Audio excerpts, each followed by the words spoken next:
Okay, thank you all for coming to the July TARC webinar. My name is Ray Thomas. I'm the Research Education Lead for the Tropical Australian Academic Health Centre. Before we start, I would like to pay my respects to the traditional custodians on the land in which we all gather. For me, I'm based in Townsville. It's the Woolgoorukaba and Bindals people, and I pay my respects to elders past and present. So for those of you who do not know much about TARC, shame on you. Anyway, the website is down the bottom over here, right? We do research training. I do a lot of research training. We also do study design and support. So we do help with protocol writing, 5 long-term projects and consultations. We do statistical consultations and analyses. So we have statisticians who can help with your statistical analyses, and we award grants and funding rounds. We do all of that for our 8 partners. Our 8 partners in Northern Queensland are the 5 Northern HHSs. So there's Mackay, there's Townsville, Cairns and Hinterland, Torres and Cape and Northwest. JCU is also a partner. Northern Queensland Primary Health Network is also a partner. And Queensland Aboriginal and Islander Health Council is also a partner. So if you are members of staff or any of those organisations, we are free for you to use however you'd like to use us in that space. So in today's webinar, what I'm asking you to do is just keep your microphones muted while Liz talks to us for a while. And then the Q&A is scheduled straight after Liz's chat. Feel free to raise your hand and ask a question, or if there's not too many of us, just to speak, and I'll help moderate that a little bit. We'd also, if it's possible, when it's Q&A time, we'd really like to see your faces. That would be much nicer if we're able to do it. Hello, Lisa. Thank you for being so compliant. And Janine popped her face up there before too, so I really like that. Perfect timing. All right, so we'd really like to see your faces if we possibly can.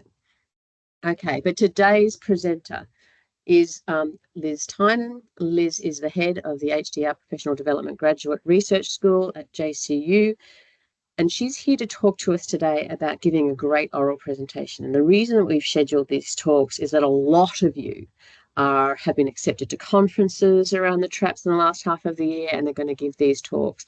So Liz is an expert in presenting her research in a way that's understandable, and she wrote her first book that also won some prizes for that too. And I'm sorry, Liz, I had your prizes written up there and now they've disappeared from my view, so I can't tell you what they are. But I'm going to stop sharing my screen. And Liz, if you'd like to start sharing, I'll be quiet now and mute myself. Thank you, Ray. Lovely to be here. I'm very excited to have the opportunity to talk to you. I've actually just returned from a research trip of my own. So my area is the history of science, and particularly the history of nuclear weapons testing. So that's what I wrote several books about, including one that I'm working on at the moment. So I'm just going to get started and talk to you about effective presentation. So these can be quite confronting, and I get that. You can see my screen okay, can you? Has that come up? Great, okay, that's good. I'm never quite sure with Teams. It's a little unfamiliar to me compared to Zoom. Okay, so I want to share in particular some thoughts around effective 3 and 10-minute research talks in particular. And I want to show you some talks and ask you to participate in a discussion around what works, what doesn't, maybe what we can gain from watching other people's talks. I do have a few principles to share with you as well. But we just need to remember that audiences want to listen, they want to be intrigued, they want to understand what your research is about, but that does not happen by accident. You actually have to plan to get your audience involved, and you're going to have to be as compelling as possible, but you also have to be easy to understand. Just remember that people take information in differently when they hear it as opposed to when they read it.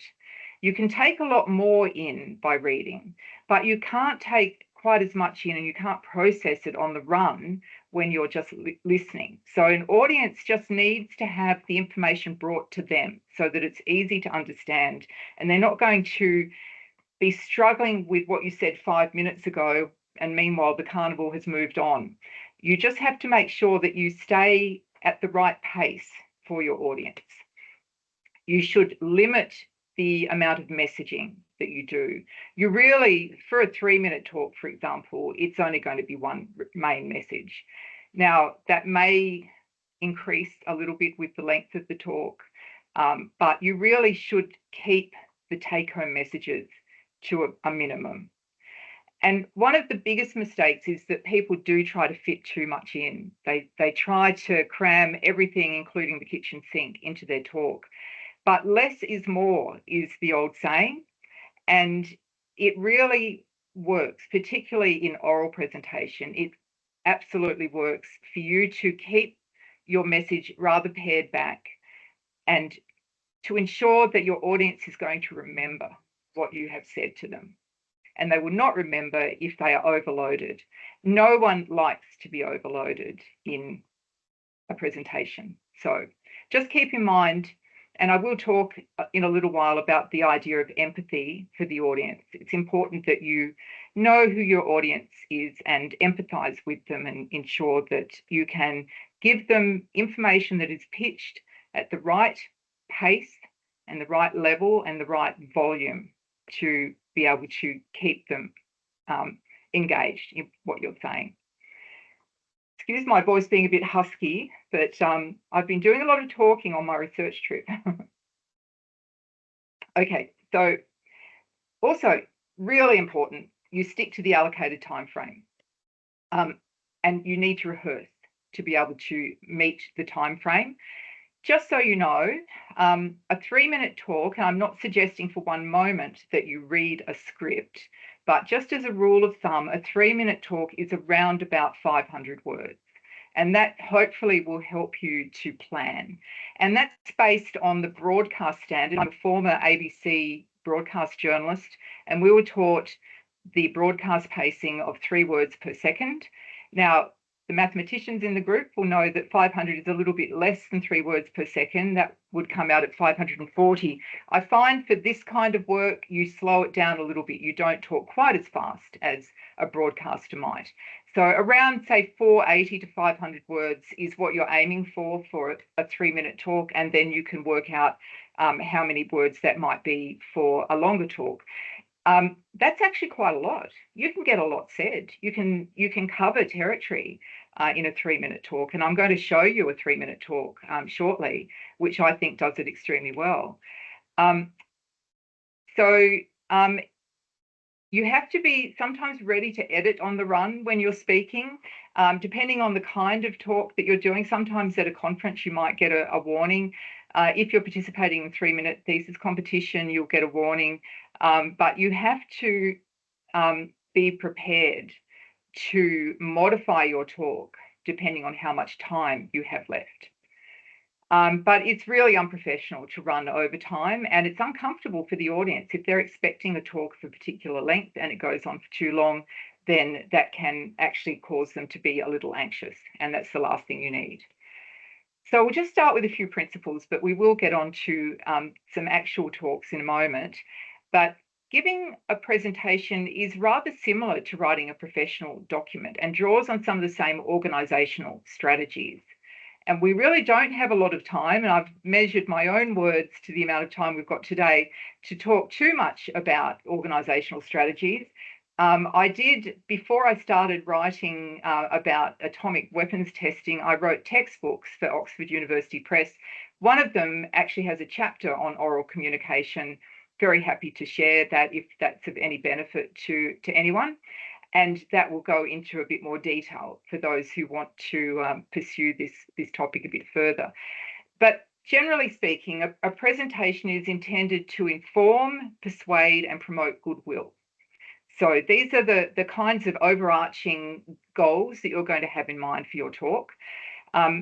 And to achieve those goals, you need to have a simply structured presentation arranged around a specific purpose and a clearly identified dominant idea. So there is a major theme that you're dealing with. It can have sub-themes if you've got enough time to delve into those, but you're keeping it fairly focused. It needs to be quite focused. You don't want it to be scattered in a number of different directions. So be quite disciplined with your talks and bring them to a single theme. Understanding the context for your presentation is essential to connect with your audience and achieve your purpose. So I'm going to ask a rhetorical question, but we may be able to get to this later if we've got time, particularly in the Q&A session. But what is your particular purpose? Why would any of you be giving a presentation about your research? And see if you can sort of articulate what your purpose is, why you're doing what you're doing, what you're hoping to achieve, what you hope will come out of whatever presentation that you give. Now, structure is important so that listeners don't lose the thread of what you're saying. So maintain your context. This is signposting is another word for this. This is showing people where you've been and where you're going, and recapitulating, bringing people back. Having a sort of a circular structure is quite good. You have a starting point and then you bring people around through the information, bring them back to where you started so that they get a sense of symmetry to your talk. And that can be really quite helpful in them understanding what you're saying, but also a sense of a structure is quite a comfortable way for an audience to take in a talk. They can see, hear when you're getting back round to the end and you're bringing it back to where you started. And people actually like that. It has a comfortable sense for them. So it's really, the structure doesn't need to be complicated at all. In fact, the simpler it is, the better. Introduction, body, and conclusion is the way all human storytelling unfolds, from the earliest times. This is how humans share information with each other. And it's really no different in the sort of presentations that you're going to be doing. So just make sure that you're keeping it focused. And and Michelle's just popped up with a question about sharing the slides. Absolutely, you are most welcome to have the slides. I'll send them to Ray, and Ray can send them out to everyone who's interested at the end.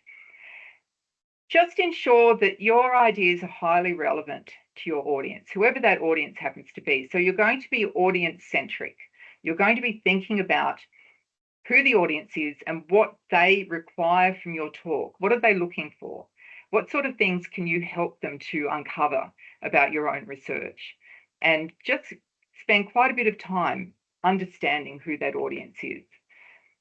Sometimes it's helpful to have visual aids to show what you mean, if relevant. It's not always relevant, but it can be. And that can simply be, PowerPoint slides potentially, but sometimes you can show pieces of equipment or some other object as well, depending on the type of talk. Your delivery should always aim to bring out the best in your material and not call attention to itself at the expense of what you have to say, which is to say, do not try to be very theatrical. Don't be very mannered. Be as natural as possible. I'm not going to say it's 100% natural because it's kind of a notch upwards from your usual conversational style.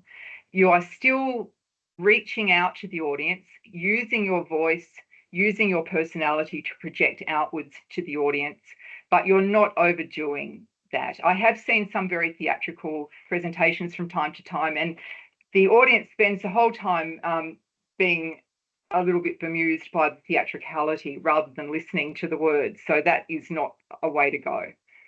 So you must rehearse. It's really important that you rehearse your talk.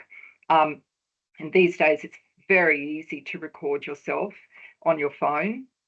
Get over yourself if you're worried about seeing yourself on the screen or listening to your voice. I got over that in my first week at the ABC, I think. You kind of have to, because it's it's only through recording yourself that you can sometimes see what the difficulties might be if you're not getting your point across clearly, or if you've got particular mannerisms that might be detracting from your ability to communicate. So critique your own presentation and adjust it as much as you can. You're in this context, you're always striving to be at your best during your presentation and projecting a poised and professional image.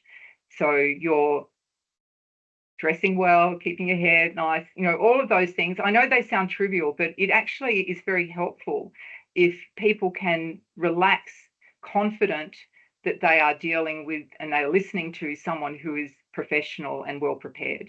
Those things really help. It's sometimes helpful to prepare for the sort of questions you might get at the end and handle them calmly and professionally. So you can project what sort of questions, and these days you can even ask ChatGPT to come up with ideas about the sort of questions people might be asking. And the reason I raised that, I just had a meeting with the Dean earlier today about that very thing and how we might use that in HDR training. Particularly in preparation for oral examination, which is a thing we're doing now. So use whatever tools, whatever works for you, and just make sure you're well prepared. Now, before I go much further, now we've got some principles in play, I do want to share a talk by an infectious diseases researcher, Faith Ossier. This talk is about 5 minutes long, so we don't have time to do a full 10-minute talk, but this one will give you a bit of an idea of what I personally think is a very good talk. You may feel differently. There is some subjectivity in these things, but I'm very keen to know what you think. We'll watch it first, and then we'll have a brief conversation about its features. So, and when you get the slides later, you'll be able to go back and have another look. So now I have queued this up. If you'll just bear with me while I just stop sharing for a moment, and just a tick while I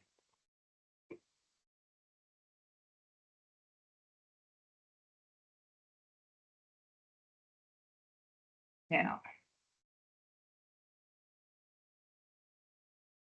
Okay, so I'm just sharing this screen now, and just going to tick the box that says include sound, but please do let me know if there is any difficulty with hearing the sound. Hang on, just while I find the right one. Sorry, just 1 second.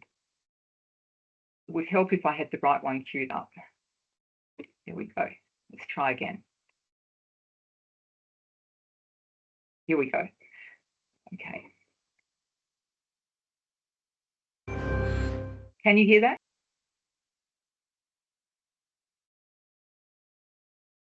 Okay, so I've got a few views on how and why that talk seems to work, but I'm very keen to hear what your views are. So would anyone like to comment on what is going on with that talk?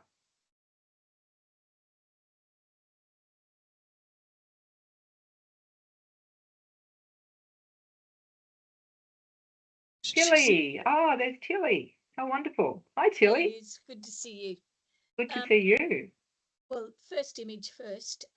She's an African woman talking about an African disease. That's just, it places it right there at the coalface. And she also talks highly about the developments that they've done in her country. So I think to me that was a real celebration of rather than the negative. Yes, I thought so too. It was, really compelling because of the context. So she was talking about highly relevant research in her own area, continent of Africa, and conveying it, the sense of success, of achievement, of progress. So yes, she had a good story to tell. So that's a really important element of a talk like that, a good story to tell. Anything else you noticed about that talk? Got chat going. Let's have a quick look in chat. Oh, Lisa's saying a nice steady pace and uses pauses well. Yes, well picked up. That's actually really important. And you need to work on that because, you know, this was a TED talk. She would have been trained in using her voice effectively. One thing we all tend to do when we're a little bit nervous is speed up. We also shallow breathe a bit, which can have dire consequences if you get lightheaded. So she slowed it down. She used pauses effectively. She allowed people to take in what she was saying before rushing on to the next point. So good pacing. Pacing is quite an art. We can't train you up in pacing today, but it is something to think about. Just when in doubt, take a pause when you're giving your talk. Lucy's saying complex concepts presented in a clear way that can be understood by a non-healthcare audience. Exactly. And I would venture to suggest that there are quite a few healthcare people in that audience as well. And they appreciated being told in a very clear, concise, well-structured way about this research. So all of that is very helpful for whatever your audience is. Caitlin's saying minimal words on slides kept the audience engaged in her speech with varied images, moving, still, specific. Yes, all of those things go together to form a really outstanding talk. So I'm going to just suggest a couple of other things as well, and just bear with me while I get my slides back up, because I've just got to make sure I've got everything in the right order here. Let's see. Here we go. You should see my slides again. Great. Okay, so a couple of other things. I don't know whether you noticed, but she used what I call a stunning statistic. This is actually quite helpful because it can really snap people to attention. She said something like 200 million cases of malaria and 500,000 deaths per year. I mean, that's huge. And so not every bit of research has a stunning statistic of that kind, but if you have such a statistic, deploy it right at the start. Get people really snapped into it. I always remember when I was teaching some candidates in Cairns, you know, PhD candidates, one young woman from the Solomon Islands was working on maternal mortality in her community, or maternal mortality in her community, but she was talking to begin with about maternal mortality more broadly. And she showed, much to our surprise at her talk, a picture of a jumbo jet. And then she said, every year, two of these, you know, the equivalent of two of these crashing, whether it's every year, every month, or every week, I can't remember, that's maternal deaths. And we're all on the edge of our seats after that.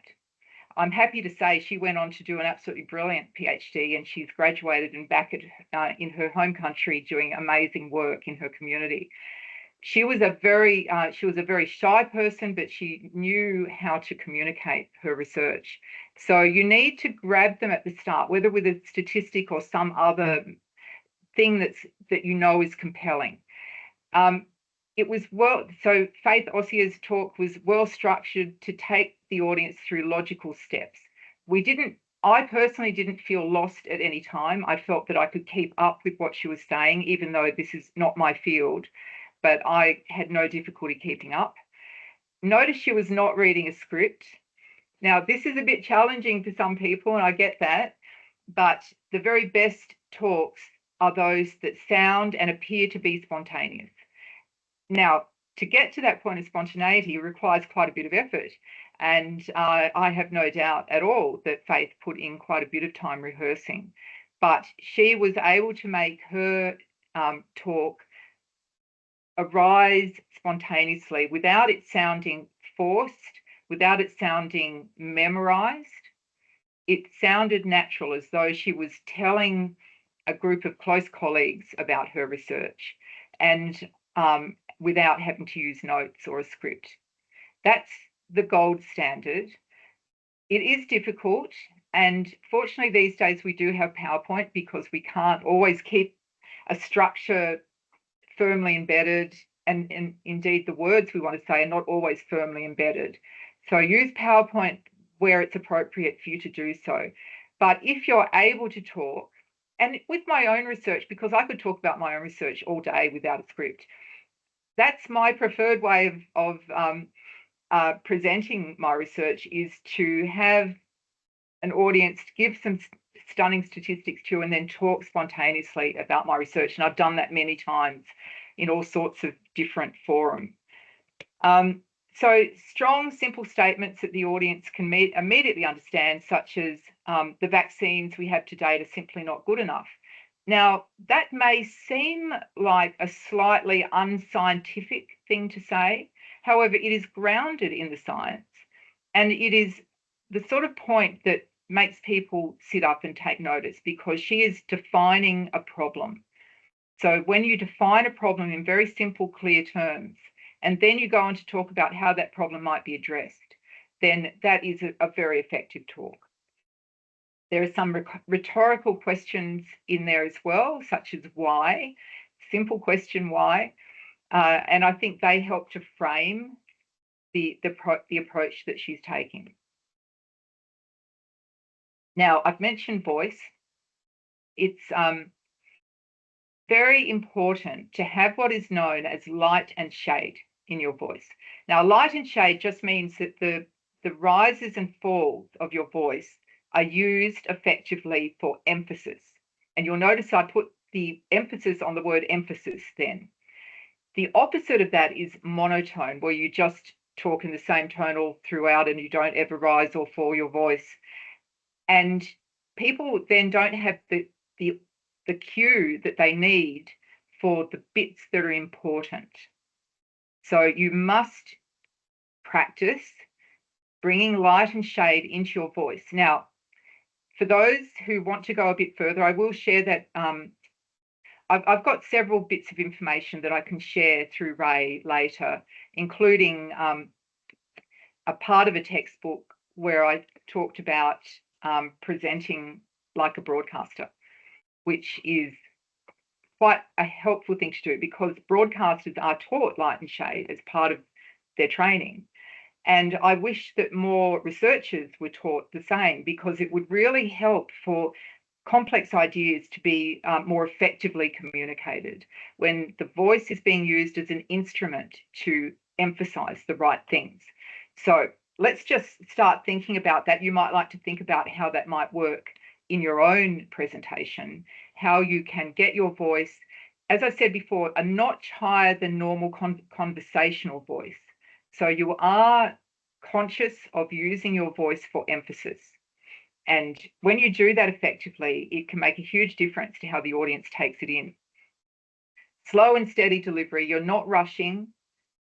You've got time. If you've prepared properly, you've always got time. So you're using those pauses. You're giving your audience enough time to stay up with you so that you're not running ahead of them. And yes, she did use some scientific vocabulary, but I didn't personally feel overwhelmed by it, because dominantly she was using plain English. But she did bring in some of her scientific terminology, but it was quite comfortable, and within its context, it was able to be understood by a non-expert audience. And that is actually quite difficult to do. It appears easy, but it does require some thought, because sometimes you might have to let go of your cherished technical vocabulary, which can become jargon depending on the audience. There's a fine line between technical vocabulary and jargon, and it really depends on who the audience is. So you have to give that some thought. Now, I want to also share with you an excellent 3-minute talk, and obviously much shorter, punchier sort of message. It's, I think, really outstanding, this one. Let's just see what you think as well. Just stop sharing my screen for 1 second. Let me just cue this one up. So this is a 3-minute thesis presentation. Just a minute. And 3-minute thesis is such great training for learning presentation skills. So I do commend it to you if you haven't already given it a go. Okay, where are we? Oh, here we go. So include sound.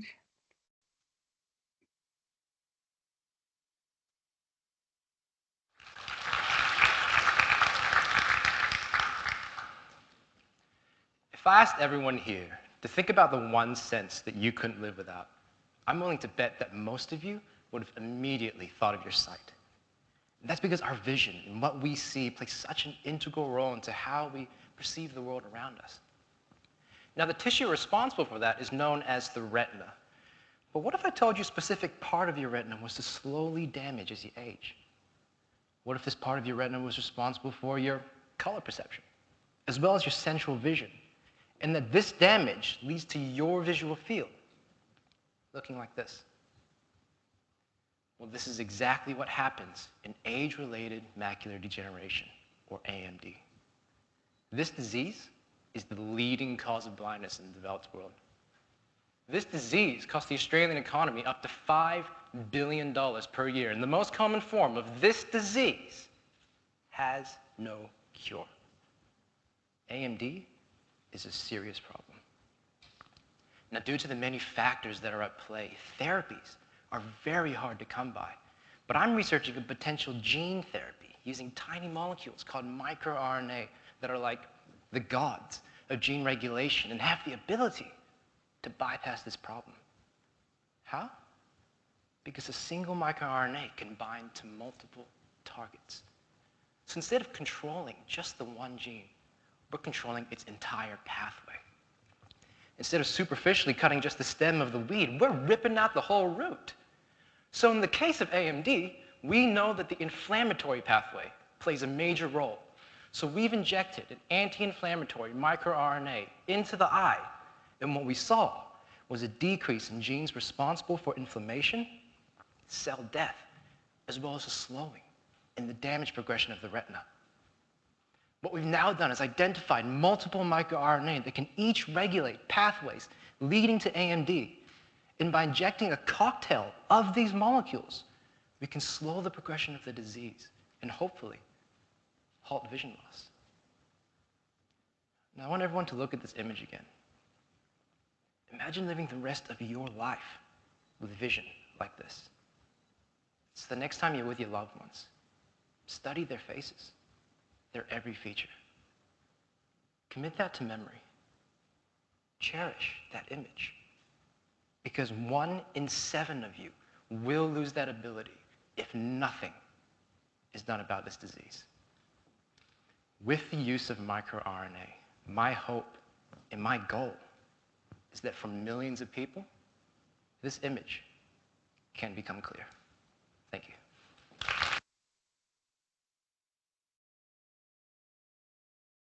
Okay, so wonderful talk. What sort of things do you notice? So Lisa's put up here emotive pull impact. Yes, you know, I'm going to share with you a little secret that even the most technically demanding research, you know, the most technical research still is best presented with an emotional dimension to it. So that actually can make, you know, when you can meet people on that human level and not just blind them with factual information, but if you can actually make them see how it's important what you're doing, you know, what a difference it makes to people's lives, or, you know, some other important part of what we do. So that gives you a head start in reaching people. So the emotive pull, the impact, and the use of an image in this case that people can relate to, absolutely. Jodie's saying he made me interested and engaged because he spoke to my own vision and potential future problems. Well, see, this is connecting with people about a real issue. And so if you're able to bring that connection, then people are going to be on the edge of their seats. You know, people are going to want to hear what you have to say. And ultimately, you can only communicate with people when they are listening. They're going to be listening if you can bring them in some way like that. Now, everyone does different kinds of research. Everyone has different points of connection with the audience. But the important thing for you is to understand your points of connection. Where can you connect with your audience? Now, Joshua knew that he would be able to connect because the complaint, the condition that he is dealing with affects 1 in 7. That's a stunning statistic right there. So he could appeal to people, even those who are not facing imminent vision loss, but he could appeal to them because one day they might, and there's a very good chance that they know someone who already has suffered vision loss as a result of this condition. So this is a way of getting under people's skin and making them really want to listen to you. So I'm just going to share again my screen with just a few thoughts on what I think works for this. Just bear with me while I just get this back up.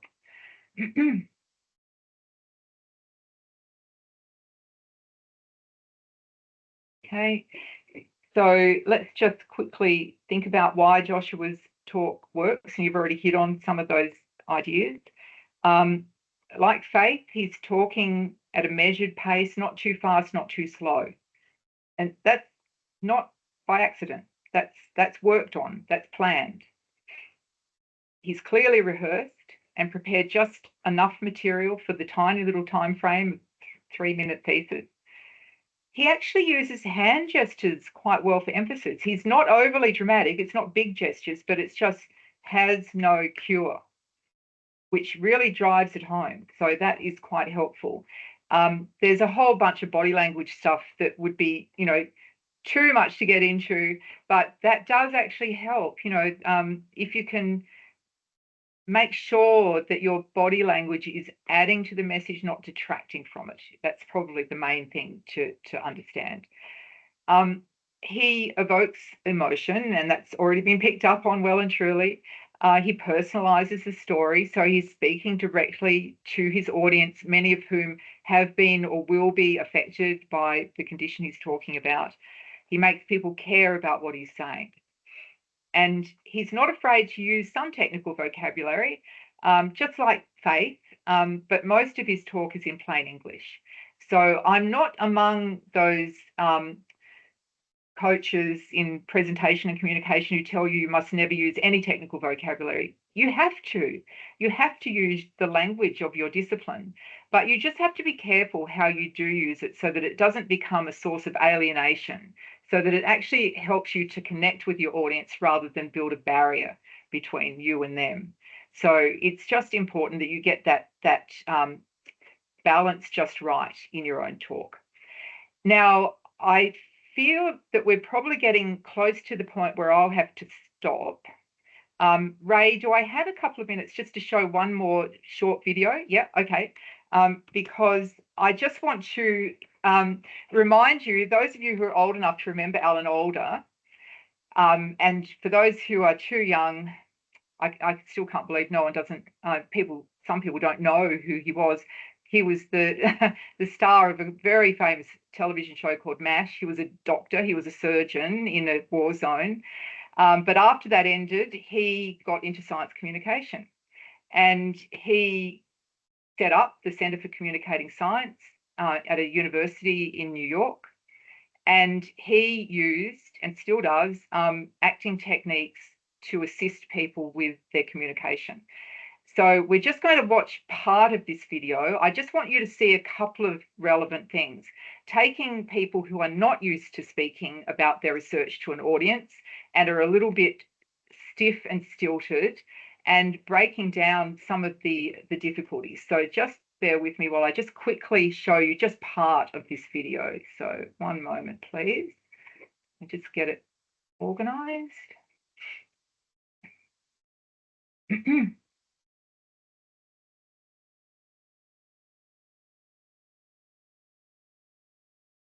Here we go.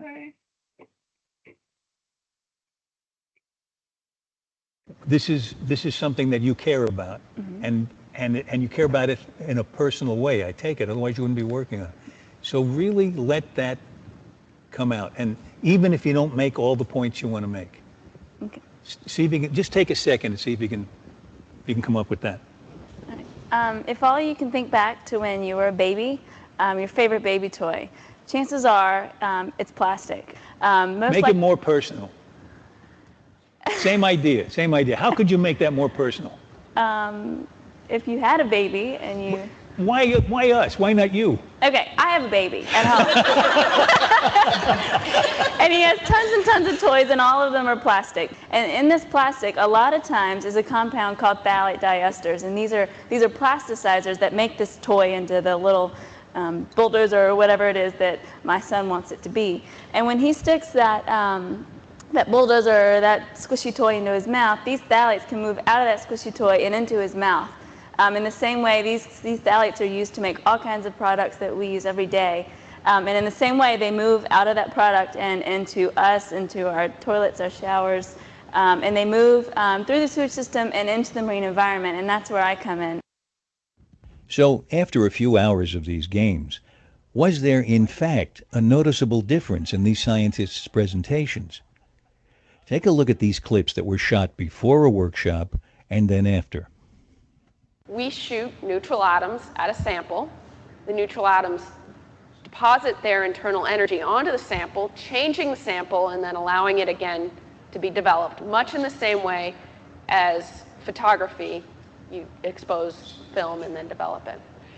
Neutral atoms have to be, well, they can't be controlled by electric fields because they're neutral, so they actually get controlled by light. No, Pretty much, no, they don't. They don't interact with a lot of things because they don't have a charge. And the biggest thing we have floating around is electric fields. Its electric fields are, again, this wave-particle duality. The wave part is typically an electric field, and so it's what we use to run our radios. It's what current runs through the wall, and so these neutral atoms don't interact with the current in the wall. So it's really nice. You can have a very, very tight control over what they do because they don't interact with everything else that's going on. The one thing that they do interact with is a specific kind of light that's tuned exactly to the atom. And what's really elegant about this neutral atom lithography is that instead of, so with photography and with photolithography, you're shooting light through matter to make a pattern. And here we're shooting matter through light and ultimately making a pattern. Okay, so you can see the kind of thing there that when people start to loosen up and feel more free to express in plainer language and with a little bit of emotion, then people are much more likely to respond. So I think that's actually you've got the link. I'll send this link through with the slides, and you can have a look at some of the others in that same clip and see the kinds of things. So we're nearly out of time, but I'm just going to wrap up now, and just bear with me for 1 second while I just get this sorted. Just a moment.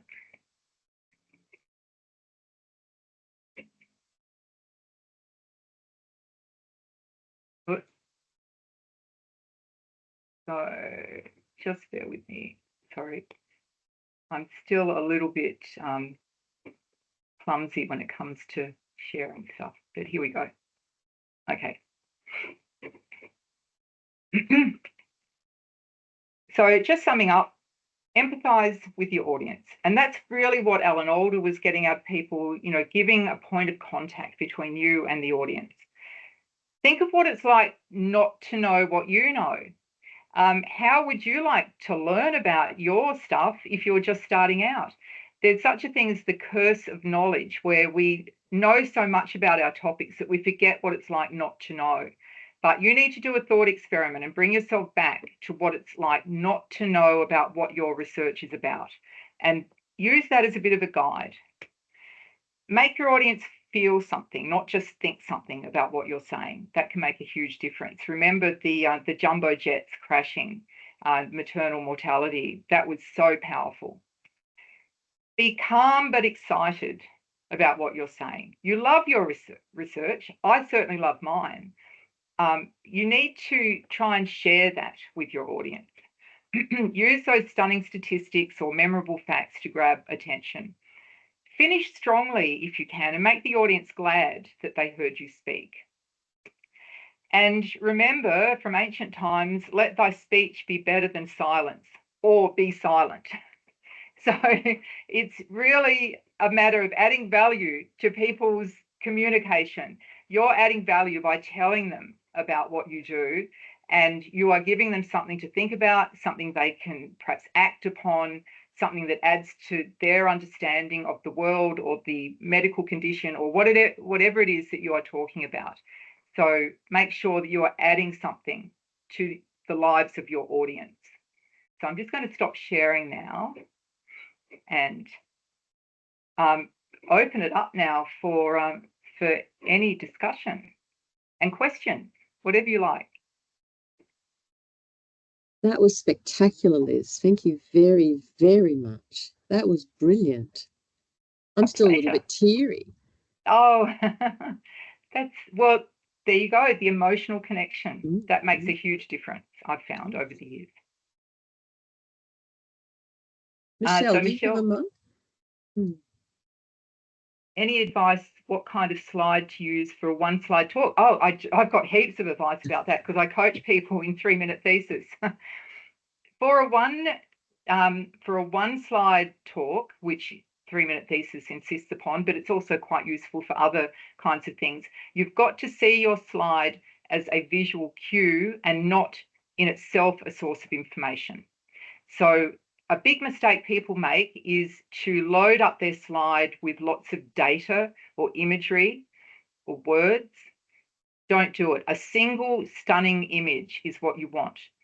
So to give an example, when I was helping someone whose particular area of expertise was seafood toxins, working on, those toxins that can be deadly to humans if they eat them. His talk ended up winning the JCU competition. He went on to represent JCU at the Asia Pacific. His single image was a big platter of seafood. As though it was at a party. Great big platter of seafood, all, looking, I don't eat seafood myself, but it looked beautiful. And that's all he needed because that immediately gave a visual cue that he was going to be talking about seafood. And the audience didn't necessarily know what he was going to be saying, but they already had a frame for the direction that he was taking. So a single image, it does not have to be a photograph. It can be a cartoon, it can be a drawing, it can be potentially something created by generative AI, dare I suggest. I have seen some that work quite well. I'll just go to the next one. Lucy's saying, don't have a microphone. Do you have any recommendations for clothing or colours to wear? Well, I'm a big believer in bold colours and solid colours. You don't want a busy pattern. I think a good, strong, solid colour that projects you into the audience but doesn't overwhelm the audience. You definitely don't want anything too busy. And you don't want anything that might look, a bit odd or unusual or cause them to laugh. It needs to be something that fades a bit, that doesn't dominate too much, but still lets you stand out. So a good strong color. I mean, I love red, but I also love a good bright green. Green can work really well as well. So yes, it's a good point. You have to think about these things ahead of time. What sort of talks are you going to be giving? We've only got a minute or so, but what are the contexts for the talks that you're going to be giving?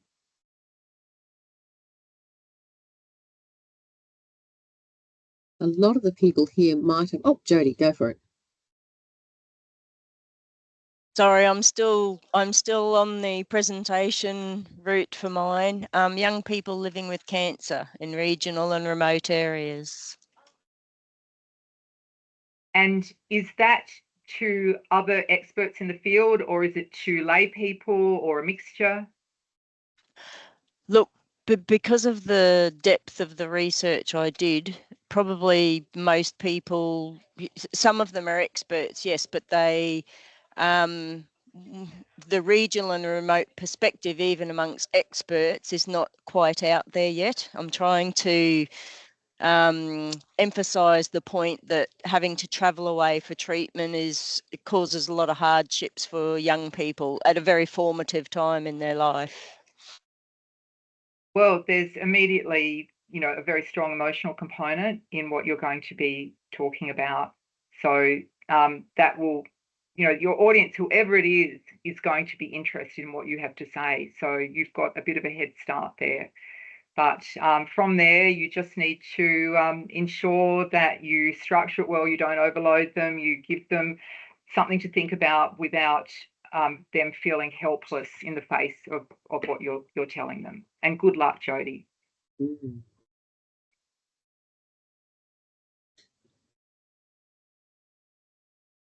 So I think we are pretty much out of time now, but I'll send this stuff through to Ray, and you can just send it out as you see fit, Ray. I'm very happy to share whatever I've got. Mm-hmm. And I was just wondering, Liz, if any of us wanted to follow up and to have more of this kind of opportunity to practice and train, is there a space in Northern Queensland for us to do that? Or, Liz, should we generate one? I think you should generate one. I said we, Liz. I said we. Don't. Well, I'm very happy, and Tilly knows that I've worked with her over the years in providing opportunities for talking about writing and publishing and that kind of thing as well. I just am a bit wary of overcommitting myself, and I know, Ray, you're very overcommitted as well. But there used to be Toastmasters at JCU. COVID put an end to that, but that was actually a very good opportunity for people to practice public speaking. As far as I know, they've folded forever. So, but something similar to that would be good, where there's, a speaking club. It's basically a speaking club where people share their work. I can't commit personally to that at the moment, but I can certainly very happy to give. For instance, I do have a workshop on Present Like a Broadcaster. I give that to HDR candidates here at this university. In fact, I have a feeling that some of you might be in that category of HDR candidates as well as, clinicians and working in the hospital system. You're very, very well. I'm happy to put on a special one of those within this context if you like. And we can talk more about developing your voice and, using your voice as an instrument and thinking about your persona that you put on so that you are a confident speaker, all of that kind of thing. So it was such a brilliant talk. That's a brilliant talk. I was being cheeky. Well, you can be as cheeky as you like. I'm very, very happy to help in any way I can. And if it's valuable to have another presentation along these lines or extend what we've been doing today, I'm very happy to talk about that. Everyone, thank you, Liz. We'll let her go before I have to commit to do anything else. Thanks heaps, Liz. That was just amazing. It was great. I thoroughly enjoyed it. What a great audience. Lovely to see you all. And good luck with your talk. Thank you. Bye-bye. See you, everyone. Bye.